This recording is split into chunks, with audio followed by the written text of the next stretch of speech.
Êtes-vous prêt à partir dans les méandres de l'horreur? Aujourd'hui, une histoire de Doctor Who horrifique, avec les poupées sanglantes.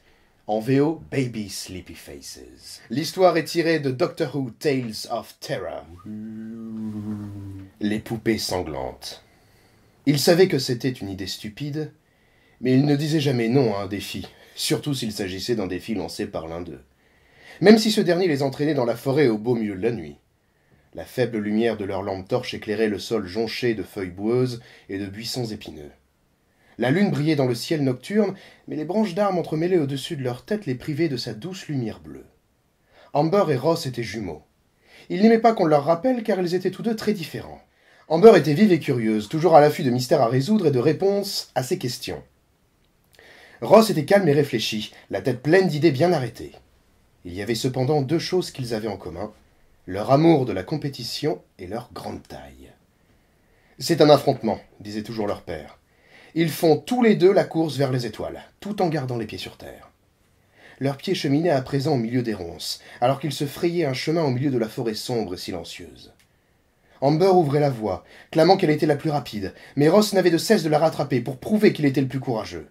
Chacun d'eux souhaitait secrètement abandonner, faire demi-tour au moindre craquement de branches ou bruissement de feuilles.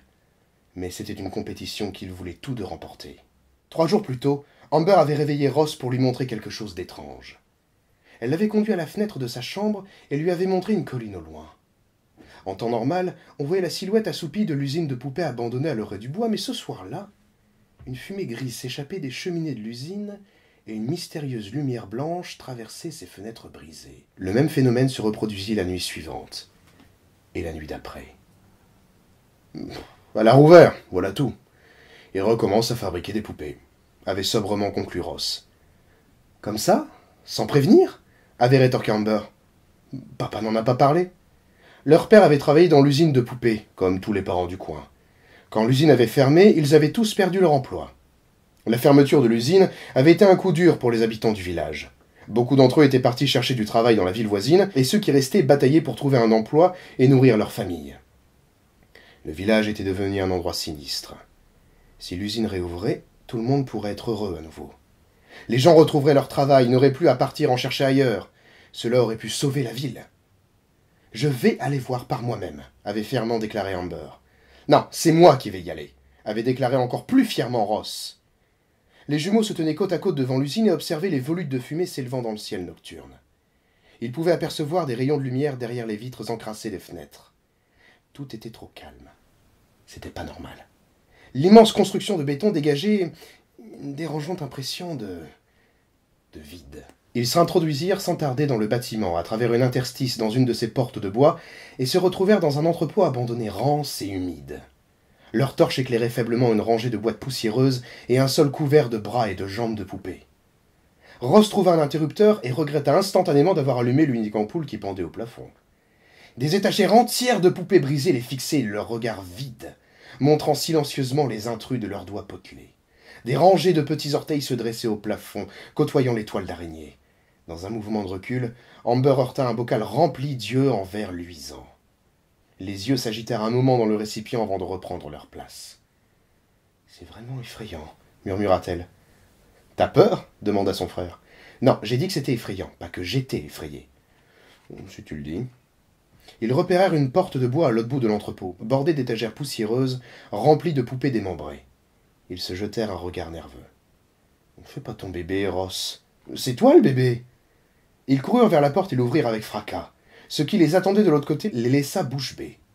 L'usine fonctionnait bel et bien de nouveau. Elle était même entièrement rénovée. Le plafond et les murs étaient d'un blanc immaculé. Toute la machinerie était flambant neuve. Les tapis roulants, les cuves, les moules, les pinces mécaniques et les pistolets à peinture tournaient à plein régime dans un silence zélé. « Je suis venu voir papa au travail un jour, » dit Amber. « C'était pas comme ça. »« On se croirait dans le futur, » ajouta Ross, stupéfait. « Tout est comme neuf. Qu'est-ce qu'il fabrique ?» Ils se frayèrent un chemin dans l'usine à travers les pompes et tuyaux en métal et purent constater ce qu'ils fabriquaient. Une centaine de petits bras roses et de têtes vides coiffées de cheveux blonds attendaient sur la ligne d'assemblage. À l'extrémité de la ligne, des petites filles et des petits garçons en pyjama rouge et blanc dégringolaient dans des cartons d'emballage. Des poupées. Ross ramassa un des petits garçons. Il avait des yeux endormis, des joues bien roses et des cheveux blonds duveteux. « Elles sont glauques, commenta Ross. « C'est moi, bébé dormeur !» s'écria l'enregistrement à l'intérieur de la poupée. Les jumeaux sursautèrent. Ils ne purent s'empêcher de sourire de leur surprise. Impossible de nier qu'ils avaient tous les deux eu un peu peur. « Ah, c'est ici qu'ils fabriquaient les bébés dormeurs, » dit Amber. C'était un gros succès. Tout le monde en avait. La poupée ouvrit soudain la bouche, révélant une rangée de dents blanches, et mordit la main de Ross. Il poussa un cri et lâcha le bébé qui atterrit sur ses pieds avec souplesse. Il se redressa et commença à s'avancer vers les jumeaux. Il poussa un cri, un long chointement strident qui semblait fendre l'air. Les autres poupées dans sa boîte se joignirent à lui. Amber et Ross reculèrent, tandis qu'une armée de poupées en pyjama jaillissait de leur boîte et de la ligne d'assemblage pour s'avancer vers eux en hurlant. Leurs cris inaudibles commencèrent progressivement à former une phrase. « C'est l'heure d'aller au lit! C'est l'heure d'aller au lit !» Leurs visages commençaient à changer. Malgré leurs joues roses, leurs fossettes et leurs petits yeux endormis, elles semblaient furieuses et assoiffées de sang. Amber donna un coup de pied à celle qui avait mordu son frère et l'envoya voler jusqu'à sa boîte. Ross s'empara de son sac à dos et le fit tourner autour de lui, assommant 5 poupées d'un coup. Mais même s'il parvenait à les repousser, de nouvelles poupées descendaient continuellement de la ligne d'assemblage, prêtes à en découdre. « On doit les arrêter !» s'exclama Amber d'un ton déterminé. « Je sais comment faire. Il faut stopper les machines !» Quand elle était venue voir son père, il lui avait montré où se trouvaient les commandes. Elle se souvenait de la salle de contrôle, pleine de boutons et leviers en tout genre. Il y avait un gros bouton rouge qui arrêtait toutes les machines en cas de problème. « Dépêche-toi !» lui cria son frère qui avait envoyé plusieurs poupées dans leur boîte et tenté de maintenir le couvercle au-dessus des bébés qui se débattaient. Amber trouva le bouton rouge et le frappa aussi fort qu'elle le pouvait. Les machines s'arrêtèrent brutalement, mais les poupées continuaient de crier et de s'agiter. Les jumeaux empilèrent de lourdes boîtes par-dessus les poupées emprisonnées et parvinrent à étouffer leurs cris. « T'as vu ? J'ai réussi, » dit Amber. « Enfin, j'aurais été plus rapide, » rétorqua Ross. « Pas le temps de nous chamailler, il faut trouver de l'aide, » dit sa sœur. Ils retournèrent ensemble dans le vaste entrepôt où les poupées qui ornaient les étagères s'étaient mises à convulser, comme si elles s'éveillaient d'un très long sommeil. Mais ils n'étaient pas seuls. Un homme se tenait au centre de la pièce. Un homme ? Pas vraiment. Sa silhouette et ses mains étaient humaines, mais tout comme sa tenue composée d'une veste brune et d'une blouse bleue. Mais sa tête était celle d'un immense poupon de plastique au regard vide et aux joues rosées. Un casque de métal sur le côté de son visage reliait sa bouche et son oreille à ce qui ressemblait à une petite antenne parabolique. Il tendait les mains vers eux en clamant d'une voix robotique. « Je suis le contremaître, ceci est mon usine, tous les intrus seront éliminés. »« Qu'est-ce qui se passe? Qu'est-ce que vous faites ici ?» demanda Ross qui avait saisi le bras de sa sœur. « Je bâtis une armée, » répondit le contremaître. « Mes autones sont créés pour le combat. Nous leur avons instillé de l'essence de Sontarien pour faire naître en eux un esprit guerrier. » « Pourquoi les méchants doivent toujours tout expliquer aux gentils ?» demanda une voix inconnue. Une silhouette élancée venait de sortir de l'ombre. Il sembla en colère, en juger par ses sourcils. Il était également vêtu d'une chemise blanche boutonnée et d'une veste noire. Ses cheveux gris bouclés étaient à la fois soignés et ébouriffés, et il arborait une expression intimidante mais pourtant bienveillante. « Qui êtes-vous » l'interrogea le contremaître sans baisser les bras. « Je ne suis pas un de ces idiots qui racontent tout au premier venu, » dit-il avec un accent écossais. « Ce qui fait de moi gentil, si vous réfléchissez. » Il poussa brutalement le contremaître qui s'écroula dans les bocaux d'yeux de verre avec fracas, puis se tourna vers Amber et Ross. « Ne vous regardez pas comme ça, suivez-moi. Vous voyez tout le temps, voilà l'occasion de regarder quelque chose de nouveau. Moi !» Il se précipita vers la sortie, suivi des jumeaux qui, sans savoir pourquoi, savaient que c'était la meilleure chose à faire.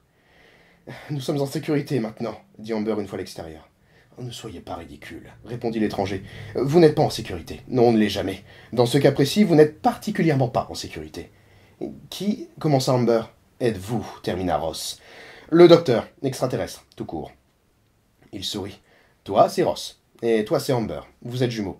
Vous êtes pris dans une tentative d'invasion de la planète Terre. La plupart des gens qui me connaissent sont dans ce cas à un moment donné. »« J'ai arrêté les machines, » dit Amber vexé. « Et j'ai remis les poupées dans leur boîte, » ajouta Ross pour montrer qu'il avait aidé. « Oui, je sais tout ça. Je vous ai observé attentivement. »« Donc on les a arrêtés, » dit Amber qui commençait à se sentir frustré. « Pas du tout. C'était tellement inutile que j'en suis assez gêné pour vous. » Les jumeaux se sentirent blessés.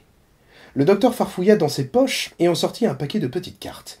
Il en cherchait une en particulier. Non, pas celle-là, pour plus tard. Ah ! Il lut ce qu'il y avait sur la carte.